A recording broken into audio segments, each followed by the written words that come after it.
우리가 지난 시간에 예배에 관해서 우리가 살펴봤습니다. 예배를 처음으로 언급할 수밖에 없었던 이유는 무엇이냐면 우리가 어떤 상태에서 타락했고 어떤 상태로 돌아가는 것이 참된 구원인가에 관한 관점을 이해하기 위해서는 그 오리지널 상태를 이해하는 것이 굉장히 중요합니다. 인간의 전적 타락의 문제, 우리는 개혁화 교리에서 아주 중요한 개념이 인간의 전적 타락이잖아요. 근데 타락을 감지하기 위해서 우리가 알려면 우리는 어떤 상태였는가에 관한 오리지널 상태가 굉장히 중요하잖아요. 근데 오리지널 상태로서의 창세기에 나오는 인간의 모습은 하나님과의 관계 안에서 우리가 하나님의 형상이 나타나고 그리고 그 사역 안에서 우리가 어떻게 살아갑니까? 예배자로 살아가는 거라는 부분을 염두에 두어야만 합니다. 그래서 우리가 구원을 받았다라고 한다면 우리에게 나타나는 것은 우리는 예배에 대한 가치를 알고 그 예배에 헌신하는 삶으로 살아가게 되는 것이죠. 아브라함이 하나님께 부름받은 사건이 창세기 12장에 나오게 됩니다. 창세기가 1장부터 이제 11장까지가 굉장히 중요한 사건으로 나열되어 있는데 창세기 11장 사건이 여러분들이 잘 알고 있는 것처럼 그 바벨탑 사건으로 이렇게 나와 있습니다. 바벨탑 사건에서 아브라함이 부름받은 사건은 사실 바벨 공동체로부터의 그 일종의 출애굽과 같은 부분이거든요. 근데 하나님께서 아브라함을 부르시면서 하나님께서 아브라함에게 말씀하신 것이 뭐냐면 너는 복이 될지라 라는 것이었습니다. 지난 그 개혁 성경 같은 경우 너는 복의 근원이 될지라 라고 이렇게 말씀하신 걸 이렇게 번역을 했는데 원래 히브리어 원문은 너는 복이 될지라가 더 정확한 번역입니다. 근데 의역으로 한다면 복의 근원이라는 말이 더 정확한 번역이라고 저는 생각을 해요. 자, 근데 하나님께서 우리는 이렇게 생각합니다. 근데 구원이란 무엇인가 했을 때 우리가 생각하는 구원의 가장 첫 번째 문제점이 뭐냐면 구원은 내가 무엇인가 해야 된다는 것. 두 번째는 구원이라는 것이 장소적인 개념으로 이해되어지고 있다는 것. 이게 사실은 우리의 구원에 있어서 가장 잘못 이해되어지고 있는 부분이거든요. 대부분 우리는 저들을 어떻게 생각합니까? 예수 믿고 천당 가. 예수 천당 불신지옥. 우리는 그거 굉장히 잘못 이해하고 있는 부분이죠. 엄밀한 의미에서 예수를 믿고 구원받음이라는 개념은 천당에 들어가는 것이 아니라 침노하는 하나님 나라의 도래 안에서 우리가 그 천국을 이루어가는 존재가 되는 것입니다. 제가 이제 방금 전강에서 얘기했던 것처럼 소명과 관련을 맺고 있어요. 구원받기 이전의 우리는요, 소명과 관계없이 살아요. 하나님의 나라를 이루어가는 존재가 아니라 우리는 하나님 나라에 마치 내가 벌써 뭔가 혜택을 누려야 되는 존재처럼. 그래서 우리는 구원을 자꾸 어떤 식으로 이해하죠? 에덴 동산에 들어가는 에덴 동산으로서의 회귀 정도로 이해하죠. 우리는 그거를 뭐라고 얘기합니까? 그걸 소위 유토피아라고 얘기하죠. 오늘은 여러분 공산주의 문제가 뭐냐면 제가 지난 강의 시간에도 말씀드렸던 것처럼 하나님 없는 유토피아예요. 여러분 유토피아를 추구한다는 것 자체부터가 이게 굉장히 종교적인 겁니다. 왜냐하면 유토피아는요 사람이 일궈낼 수가 없는 거거든요. 그래서 제가 이번에도 이제 칼럼 쓴 것처럼 소위 막시즘, 그 마르크스주의, 공산주의 핵심이 뭐냐면 영기주의예요. 영기주의인데 하나님 없는 유토피아 건설이거든요. 그거를 우리는 뭐라 해요? 그걸 구원이라고 생각을 하는 거예요. 근데 잘 보세요. 오늘날 사람들이 천당 갈 때 하나님 필요하나요?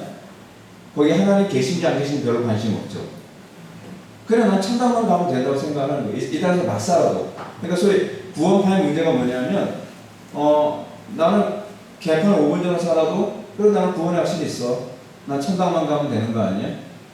하나님 없는 유토피아죠. 청교도들은 뭐라 하냐면 지옥이라 할지라도 그곳에 그리스도가 계시다면 나는 거기에 가겠다.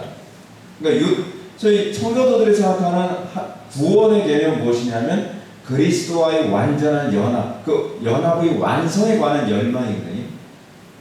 근데 오늘날 우리 기독교인들이 생각하는 소위 구원에 관한 관점에서 가장 심각한 문제가 뭐냐면 하나님에 대해서 관심이 없어요.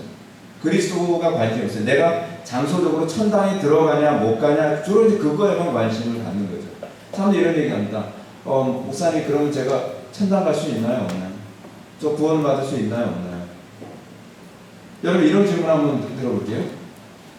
잘못하는 질문 중 하나 뭐냐? 여러분 항상 우리가 논리학, 저희 교회에서도 제가 이제 논리학을 좀 가르치곤 하는데, 올바른 대답이 나오려면 일단은 질문이 옳아야 합니다. 질문 자체가 잘못되면 대답이 틀리게 나올 수밖에 없어요. 예를 들면 이렇게 질문하죠. 천주교 구원이 있나요? 없나요? 천주교 구원이 있나요? 없나요? 라는 질문은 질문 자체가 틀린 거예요. 왜냐하면 구원을 주시는 분이 하나님이시기 때문에 천주교 다니는 사람들 중에서도요, 하나님께서 그를 주권적으로 구원할 수 있어요. 한번 예를 들어, 어떤 교회는요, 이단보다 못한 그런 교회가 있거든요. 그 교회 구원이 있나요? 없나요? 같은 성경을 보니까 그 교회가 교리적으로 좀 심각하게 문제가 있어도 하나님께서 구원을 주시고자 하시면 구원을 줄 수 있어요. 그거는 하나님의 주권에 관한 문제예요. 우리는 질문을 던져야 될까요? 천주교가 하나님의 영광을 나타내는데 합당한가 합당하지 않나요? 대답이 명쾌해질 수 있죠. 천주교의 가장 심각한 문제, 그리고 우리가 정말 가장 심각하게 생각해야 될 문제는 뭐냐? 하나님의 영광이 선명하게 나타나냐 나타나지 않느냐에 관한 문제예요. 이 문제, 우리는 그거에 너무 관심이 없어요. 우리는 하나님의 영광이 안 나타나도 그 천당은 가겠죠? 이거 천면피죠. 하나님의 영광을 짓밟아 가면서도 난 천당 갈 수 있다고 하는 그 자신감은 어디서 나오는 자신감이에요? 그러니까 우리가 구원이라는 이 용어에 관한 개념부터가 뭔지를 잘 모르고 이방적이죠. 구원은 내가 추구해서 얻는 그 무엇이라고 생각하는 거예요. 그렇죠? 이방적의 전형적인 특징이죠. 이방적의 특징이 뭐예요? 구원 얻기 위해서 내가 무엇을 해야 한다는 거. 내가 무엇을 희생해야 되고, 내가 뭘 해야 되고, 뭘 해야 되고. 성경은 근데 정반대예요. 성경은 튤립이라는 말 여러분 들어보셨죠? 칼빈주의 5대 강령 중에 가장 첫 번째 나오는 각 앞자만, 앞에 스페링만 따야 되면 TULIP. 이게 튤립으로 이렇게 표현하거든요. 근데 이 T의 맨 앞에 있는 것이 뭐냐면 Total Inability예요. Total Inability. 우리는 전적으로 무능하다는 거죠. 전적으로 어떻게 무능하냐면 내가 나를 구원할 수 있는 데서 우리는 전적으로 무능해요. 이게 이방 종교와 우리 기독교에서의 가장 근본적인 차이거든요. 우리가 구원받기 위해서 할 수 있는 게 아무것도 없어요. 하나님의 은혜 가운데서 구원을 받아요. 근데 우리는 자꾸 어떤 습관이 있냐면 내가 뭘 해야 구원을 받나요? 이런 얘기를 하죠. 그럼 또 토탈 이너빌리티를 얘기해야 돼요. 그러면 구원을 얻기 위해서 아무것도 할 수 없는 건가요? 라는 또 얘기를 해요. 이게 그런 얘기가 아니거든요. 인간의 전적 무능이라는 개념은 구원의 주체가 하나님이시지 내가 아니라는 표현이에요. 내가 아무것도 할 필요가 없다는 얘기가 아니라 나의 구원을 주도하시는 분이 하나님이시라는 표현이지 아무것도 할 필요 없다는 얘기가 아니에요. 이게 말귀를 잘 못 알아들으니까 자꾸 이 교리를 오해를 해요. 예를 들어서 우리는 순종해야 돼요. 순종해야 돼요. 해야 돼요. 이 두. 순종해야 되니까 행위 구원 아닌가요? 자꾸 이렇게 얘기해요. 성령 소멸하지 말라는 얘기거든요. 네. 성령 소멸할 거 다 소멸하면서 왜 하나님 나는 구원의 은혜를 안 주시나요? 그런 얘기 하지 말라는 거죠. 여러분 우리가 구원을 못 받는 것은요 전적으로 우리 책임이고요. 우리가 구원을 받는 것은 전적인 하나님의 은혜예요. 우리가 구원과 관련해서 아무것도 자랑할 것이 없게 만드시는 것이 하나님의 의도거든요. 그리고 여기서 이방 종교와 기독교가 차이가 나게 하시는 거예요. 또한 우리는 구원이 장소적이지 않죠. 예수 믿고 천당 가는 것이 아니에요. 더 정확하게 얘기하면 천당을 이루는 거예요. 흥미로운 게 뭐냐면 하나님께서는 에덴 동산에 아담과 하와를 거하게 하시고 에덴 동산에서 자 천당에 왔으니까 좋지? 그래서 순례자처럼 잘 살아. 맨날 아담은 하와 따라서 나 잡아봐라 막 그런 것을 우리는 에덴으로 생각을 하잖아요. 그것이 하나님의 나라에 관한 개념으로 천국으로 이해를 하잖아요. 이방 종교의 개념이거든요. 이방 종교에서는 천당을 이룬다는 개념이 없습니다. 이미 다 완성되어진 곳에 자기가 이제 죽으면 간다고 생각을 하는 거예요. 제가 이제 구원과 관련해서 이렇게 말씀을 드릴게요. 하나님의 구원과 심판은 이미 시작됐는데 아직 완성되지 않은 개념이에요. 올레든 난녀의 개념이죠. 이미 아직의 긴장관계. 여러분 지옥도 이미 시작된 거 아세요? 하나님 말씀에 순종하지 않으면 이 땅에서 사는 게 지옥이에요. 지옥. 사람들이 그냥 아이고 사는 게 지옥이야. 맞습니다. 이제 가실 곳은 지옥의 완성밖에 없습니다. 안녕히 가세요. 네. 우리는 이 땅에서 지옥 안 믿는 사람들은 이 땅에서 지옥을 시작하고 그리고 그것에 대해서 내가 지옥의 백성이구나 라고 하는 걸 이미 감지하게 되죠. 그리고 그들이 가게 되는 것이 사실 지옥의 완성인 거예요. 천당도 그렇습니다. 천국 가는 것도 이 땅에서 우리는 그 천국을 이루며 천국의 완성을 바라보고 그 천국의 완성, 천국은 뭘까요? 하나님의 통치를 의미하는 개념이거든요. 근데 그 천당에 결국 완성이 일어나거든요. 그래서 우리는 이 땅에서 내가 천당에 갈 수 있는지 못 가는지 확신할 수 있죠. 어떻게 해요? 내가 이미 그 천국 안에 있기 때문에. 네. 천국이 뭐죠? 사도 바울이 로마서 13장에서 얘기하잖아요. 하나님의 나라는 여기 있다 저기 이거는 예수님 하신 것입니다. 예수님께서 하나님의 나라는 여기 있다 저기 있다 할 것이냐 하나님의 나라는 너희 가운데 있느니라. 또 사도 바울이 얘기한 하나님의 나라에 관한 얘기, 하나님의 나라는 먹고 마시는 것이 아니 오직 성령 안에서 의와 평강과 희락입니다. 성경에서 얘기하는 하나님의 나라의 현재성은 굉장히 많이 언급되고 있거든요. 근데 흥미로운 게 뭐냐면 우리는 여러분들 역사적 전천연설 믿고 있으신 분 많이 있으시죠? 우리 개혁화 장로교회는 주로 무천연설을 많이 얘기하거든요.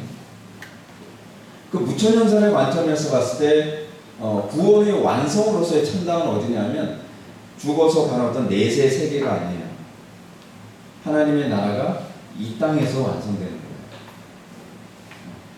거예요. 왜 이렇게 이런 논리가 적절하다고 저는 믿냐면 저는 제가 말씀드린다면 저는 중고등학교 때를 저는 모태신앙을 저는 성교교에서 자랐어요. 그래서 저는 뭐가 되게 익숙하냐면 저는 전천연설이 되게 익숙해요.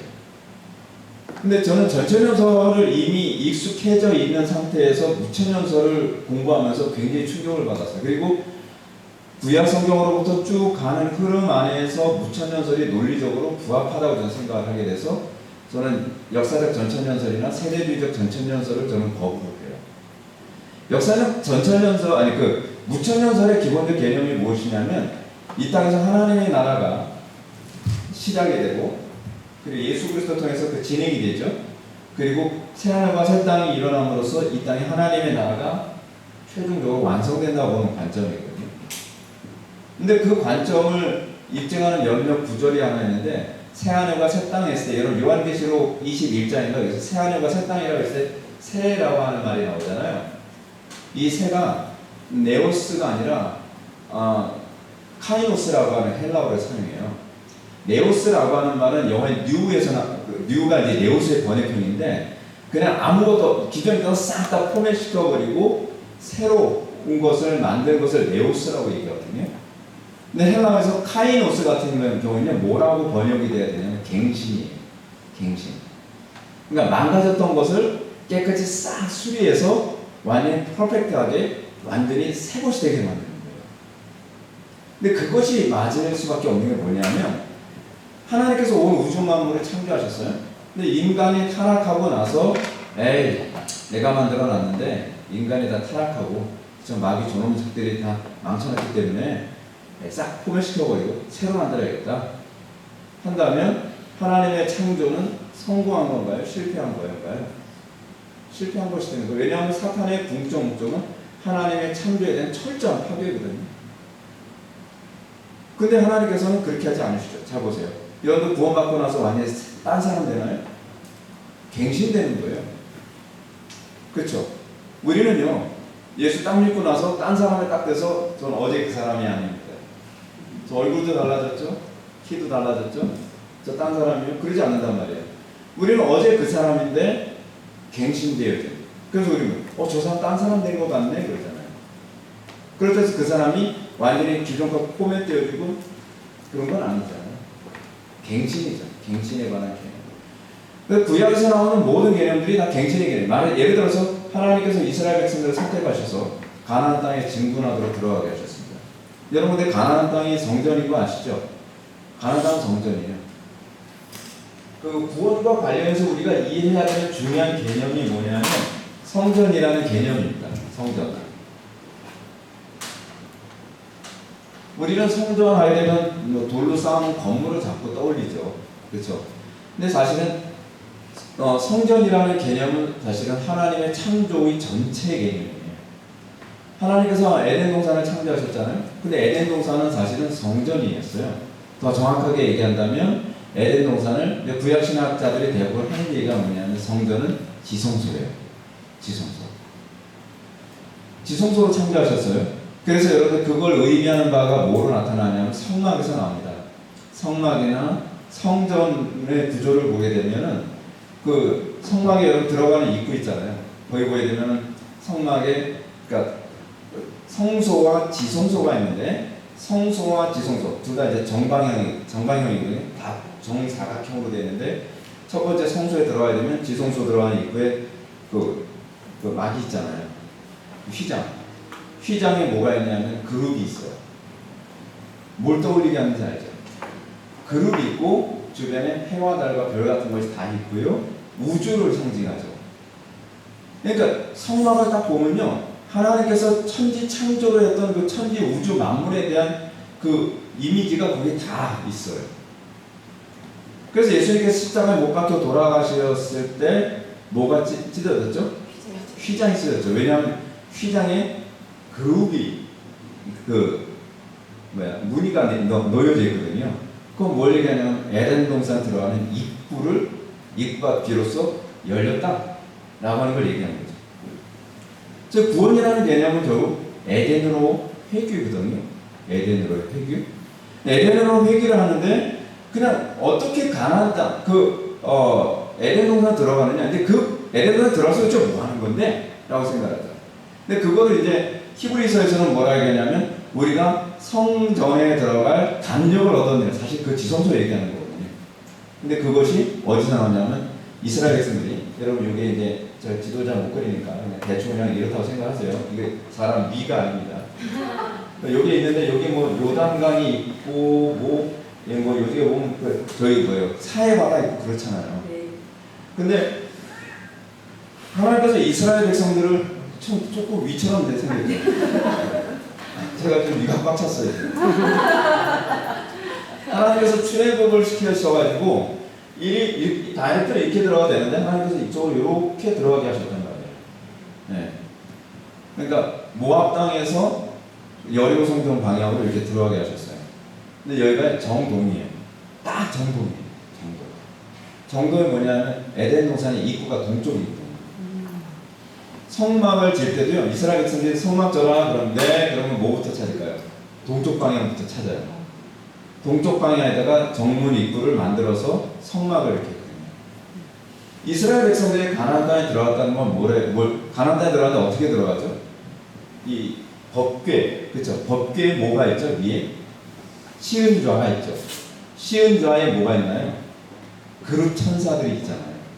그 두 명의 그룹 천사가 있는데 법궤를 어깨에 둘러매고 딱 요단강을 밟으니까 요단강이 쫙 갈라지죠. 그건 뭘 의미하냐면 소위 복음을 통해서 여러분 가나안 땅에 들어가는 것은 누가 인도하죠? 여호수아의 헬라식 이름이 예수아예요. 예수아. 그리고 여호수아하고 동의어로 사용되는 히브리식 이름이 또 뭐죠? 호시아. 이게 다 예수아예요. 예수. 근데 그것을 예수께서 주도하시는 이스라엘 백성이죠. 그렇죠? 그들이 요단강을 딱 밟으니까 쫙 갈라지면서 들어가요. 예수 그리스도 통해서 비로소 가나안 땅에, 그러니까 하나님 나라 또는 에덴 동산에 들어갈 문이 열렸다라고 하는 것을 그 예표를 그대로 보여주고 있는 거죠. 구원은 오로지 그리스도 통해서만 일어나죠. 근데 중요한 게 뭐냐면 그 구원 그 이후죠. 가나안 땅에 들어간 그 이후 또는 에덴 동산에 들어간 그 이후가 무엇인가? 우리는 그거에 별로 관심이 없죠. 우리는 구원받고 나서 뭐 나 구원 받았네, 너 구원 받았네, 우리 구원 받았네, 할렐루야. 그리고 더 이상 2절이 없어요. 아니 근데 그거 끝나면 안 되거든요. 왜 구원을 받았는가? 여러분 의외로요 안 믿는 사람들 그거에 관심이 많다는 거 아세요? 제가 전도에 관해서 제가 말씀드린다면 저는 전도가 어렵다고는 개인적으로 좀 이해를 못 하겠어요. 전도라면요 사람이 무서워요 뭐 그런 얘기 하죠. 전도를 하려고 하니까 무섭죠. 여러분 신약 성경에서 전도를 어떻게 했죠? 내가만 하나님 얘기하니까 나도 예수 믿으면 안 될까 그러죠. 제가 이제 전도 얘기를 하나 해드릴게요. 한 번은 친구한테 예수 안 믿는 친구거든요. 예수 안 믿는 친구한테 전화했어요. 나 오래간만에 좀 만나자. 그랬더니 그 친구가 하는 얘기가 만나는 건 좋은데 너 나한테 예수 믿으라고 하지 마. 네, 뭐 친구끼리 만나면 뭐 친하게 얘기하고 부르는 거지. 꼭 걱정하지 마. 그럼 안 해. 만났어요. 만나서 뭐 얘기를 하는 거죠. 이 얘기, 저 얘기, 제 목회 얘기. 왜냐면 저는 뭐 예수밖에 관심이 없으니까 뭐 이 얘기, 저 얘기 하다 보는데 그러다 뭐 교회 나가라, 뭐 예수 믿어야 된다, 막 멱살 잡고 막 안 그랬거든요. 근데 그러다 이제 헤어질 때 돼서 이제 헤어질 때, 야, 네 집까지 내가 차로 가려다 줄게. 그랬더니 그 친구가 왜? 그랬더니 나도 예수 믿어야 되는데. 아니 왜냐하면 얘기를 들어보니까 예수 믿는 게 너무 합당한 거예요. 너무 좋은 거예요. 근데 우리 마누라가 천주교 신자라서 나 예수 믿는다면 진짜 우리 집 박살난다. 그러니까 누가 뭐라 그랬나? 저는 뭐라고 얘기 안 했어요. 뭐 예수 믿어야 돼. 예수 안 믿으면 지옥 가. 뭐 예수 찬다 불신교 그런 얘기 하나도 안 했어요. 내가 예수 믿으니까 너무 좋더라. 내가 예수 믿으면서 하나님께서 역사하시는 그 은혜에 관해서 얘기를 했더니 그냥 말 그대로 그거잖아요.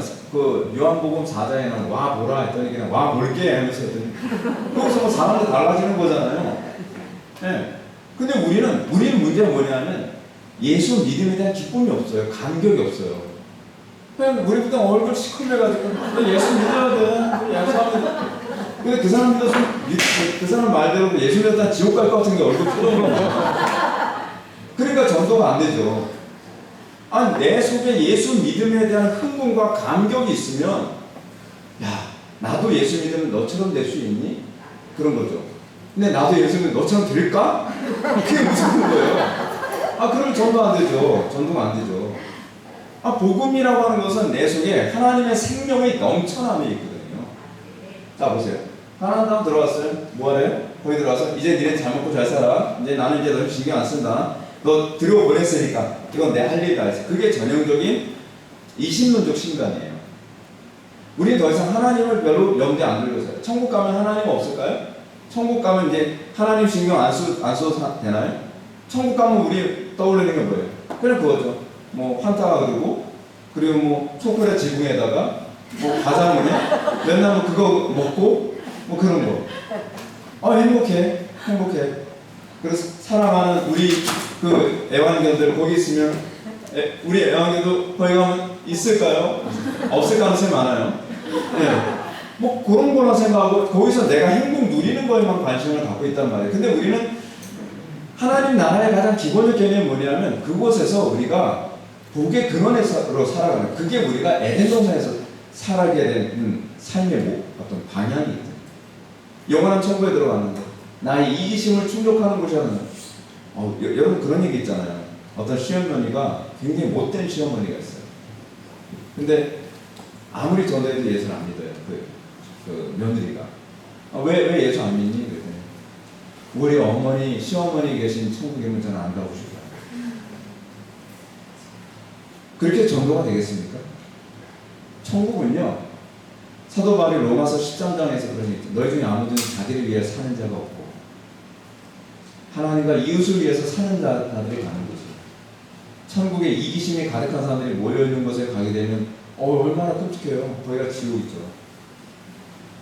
복의 근원이 아니라 재앙의 근원. 제가 정치 얘기하는 거 아니에요. 재앙의 근원인 사람들이 막 다 모여있으면서 그래도 여기 천국이라고 얘기하면 어떻게 하겠어요. 하늘에 막 달 떠있고 그러면 누가 천국 가고 싶겠어요. 그렇지 않아요? 제가 뭐 정치 얘기하자는 건 아니에요. 근데 여러분 문제가 이거예요. 천국은 어떤 사람이 가냐면 이 땅에서 복의 근원으로 살던 사람이에요. 그래서 복의 근원으로 여러분 여기서 이렇게 개떡같이 살다가 천국 가면 천사가 될 것 같습니까? 아니에요. 이 땅에서 변화된 사람이 들어가는 것이 천국이에요. 이 땅에서 하나님을 만나고 그분과 교제한 사람이 하나님을 사랑하는 사람, 그리고 이웃을 사랑하게 된 사람들이 들어가는 것이 천국이죠. 그리고 그 구원이 완성되는 것이죠. 그래서 그곳에는 눈물이 없고 슬픔이 없고 애통함도 없고 그리고 더 이상 바다가 없고 혼돈이 없다는 얘기거든요. 그 요한계시록에서 얘기하는 그런 표현입니다. 참고로 제가 이제 요한계시록 잠깐 좀 설명해 드리면 요한계시록이 굉장히 흥미로워요. 요한계시록의 이미지는요, 출애굽의 이미지를 가지고 있어요. 그래서 요한계시록에 나오는 재앙들 보게 되면은 그 뭐죠? 세 개의 그 인, 나팔, 대접 재앙이 나오잖아요. 이 3종 세트의 재앙이 나오는데 3종 세트의 재앙에서 나오는 그 재앙들의 목록들을 가만히 보시면 출애굽기의 모세의 재앙 개념이에요. 네. 왜냐하면 실제로 이건 그냥 별로 이렇게 스토리 연결되는 건 아니에요. 그냥 떠올라서 말씀드리는 거예요. 그것을 통해서 이 땅에 하나님께서 어떻게 택한 백성들을 구원하시느냐에 관한 얘기가 나오고 어떻게 구원의 완성이 일어나느냐에 관한 얘기가 나오는 것이 요한계시록이에요. 그래서 요한계시록에서 나오는 그 구원의 완성이 궁극적으로 20장인가요? 21장에 새하늘과 새 땅이 나오죠. 새하늘과 새 땅이 나오는데 결국은 뭐예요? 성전이 나와요. 거기서. 그렇죠? 성전이 나오는데 더 이상 성전에 건물은 없고 그 성전은 뭐예요? 바로 하나님이 성전 되심을 얘기하죠. 그렇죠? 성전은 건물의 개념이 아니라 그 성전을 얘기할 때 성전을 뭐로 표현하냐면 12사도와 12지파로 얘기해요. 그렇죠? 그리고 그거를 다른 말로 동의어로 14만 4천을 얘기해요. 성전이 결국 뭐냐면 구원받은 성도들의 모임을 성전이라고 얘기하는 거죠. 사도 바울의 가르침하고 그대로 일치하는 겁니다. 그래서 12문, 12돌, 12사도, 12지파를 얘기할 때 12지파는 구약시대 구원받은 하나님의 백성들 총수, 그리고 12사도는 신약시대 때 구원받은 하나님의 백성들의 총수. 근데 12지파에서 여러분 흥미로운 게 뭐죠? 12지파에서 몇 개 지파가 거기에 없죠? 네, 어떤 지파가 없습니까? 단지파가 없죠. 그 요셉의 그 아들 이름이 므낫세와 에브라임이죠. 근데 에브라임이 거기 안 들어가요. 단지파와 에브라임은요 공통점이 뭐냐면 다 우상 숭배한 사람들이에요. 단지파는 사사기에서 잠깐 사사기까지 등장했다가 성경에서 사라져요. 왜냐하면 하나님 나라 전쟁하는데 참여를 안 했기 때문에.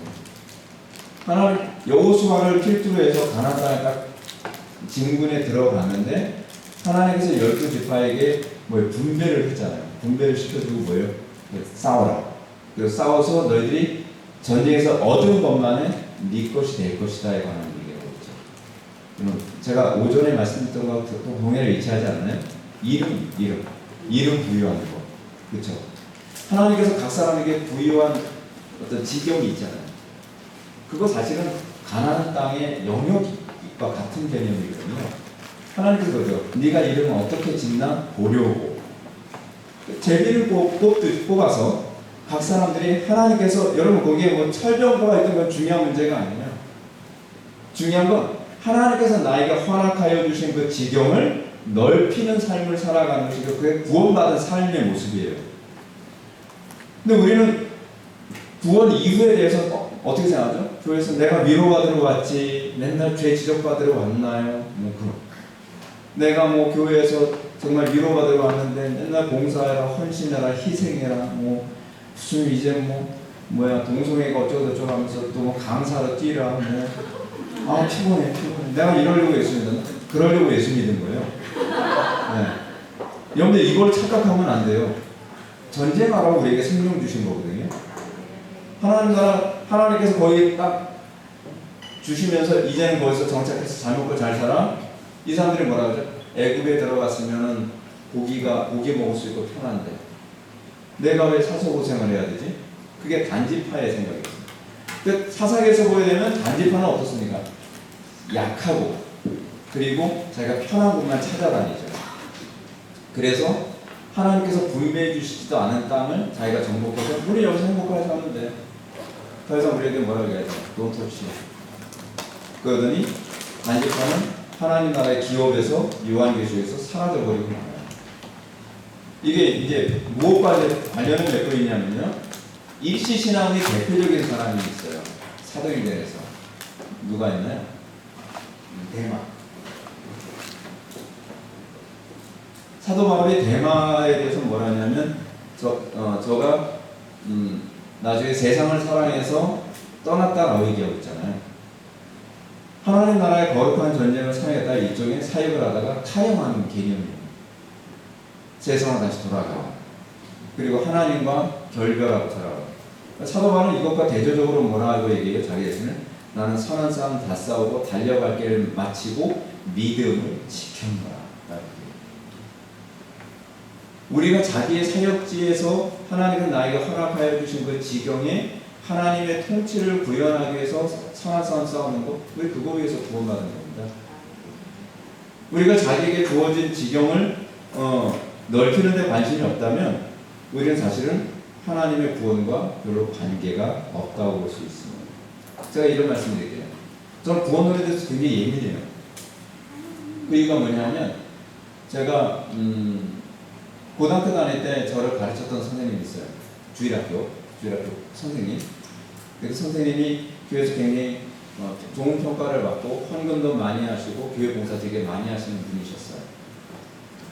근데 그분이 제가 이제 고등학교를 졸업하고 저희 집이 가난하다 보니까 제가 이제 돈을 벌기 위해서 그 집에 안경점을 했었는데 그 집에 가서 제가 일을 했었거든요. 저는 원래 꿈이 돈을 많이 버는 거였어요. 저는 장로가 되고 싶었어요. 돈 많이 벌어서 하나님 헌금 많이 해야지. 좋잖아. 나도 잘 살고 하나님도 잘 살고 알아서 했으면 얼마나 좋겠어요. 네. 근데 거기서 그분 보니까 교회에서는 굉장히 괜찮은 분이셨는데 그 직장에 취직해서 제가 일을 해보니까 불신자들보다 이런 불신자가 없는 거예요. 한 번은 이런 적이 있었어요. 성가대에서 스폰서를 받으러 왔어요. 스폰서를 받으러. 저 이번에 우리 성가대에서 성가 합창제를 하는데 좀 스폰서 좀 해주세요. 그렇게 얘기해요. 당연히 해줘야죠. 그 교회에서 귀한 일을 하는데 얼마나 해드리면 되겠어요? 한 30만 원 정도, 그 당시 30만 원 큰 돈이었거든요. 30만 원 정도, 한 50만 원 정도 드리면 되겠어요. 그 정도씩 너무 감사하죠. 됐어요. 갔어요. 재수없어. 거지야? 맨날 저렇게 돈 달라고 이렇게 구걸하. 진짜. 제가 되게 충격을 받았어요. 이게 무슨 시츄에이션이지? 그래서 제가 너무 어린 나이에 제가 너무 충격받아 그런 얘기 민호야, 넌 아직 순진해서 그런데 세상 원래 그런 거야. 그렇다고 제가 세상 그런 거구나 그러겠습니까? 그래서 제가 그때서부터 고민한 게 있어요. 과연 저런 분도 구원받은 것일까? 믿음으로 구원을 받는다고 하는 건 제가 인정을 하겠어요. 근데 구원받은 상태가 과연 그 상태일까? 라고 하는 그 질문을 계속 던지게 됐어요. 제가 신학 7년 동안 구원론만 한 5년을 판 것 같아요. 학교 공부는 개떡같이 해가면서 저는 제가 관심 있는 것만 들이파요. 그거 있잖아요. 한 놈만 패 그런 거. 정말 미친 듯이 닥치는 대로 구원론과 관련된 책들을 계속 읽는 거예요. 또 읽고 이 책으로도 좀 해결 안 되면 또 다른 책을 읽고 또 다른 책을 읽고 구원론이 제가 확신이 올 때까지 정리가 될 때까지 한 5년을 길거리 가면서 계속 그 생각하는 거예요. 이 상태가 과연 말이 되나? 칼빈이 주장하는 것과 웨슬리가 주장하는 것 이거 과연 어느 쪽을 더 지지할 만한 거지? 그래서 제가 이런 부분에서 굉장히 정리가 잘 된 이유가 뭐냐면 저는 무지 고민을 많이 했거든요. 그거 정리되는데 5년 걸렸어요. 구원, 이 글씨 두 단어 이해하는 거예요. 그래서 제가 알았어요. 내가 알고 있는 구원이 아니었네. 예수 천당 불신족의 개념이 아니었네. 구원이 뭐예요? 전인격적인 구원이에요. 그래서 여러분 새하나님과 새 땅 때 우리는 어떻게 해요? 영혼만 구원받는 거 아니잖아요. 전 인격이 구원을 받는 거거든요. 그래서 우리는 궁극적으로 새하나님과 새 땅 됐을 때 우리 뭐까지 변화되죠? 육체까지 변화되죠. 그렇죠. 그래서 우리 무덤에서 나와 우리의 변화된 육체로 살아가게 되죠. 왜냐하면 궁극적인 구원이라고 하는 것이 전 인격적인 구원이라고 합니다. 더 나아가서는 전 피조물적인 구원이에요.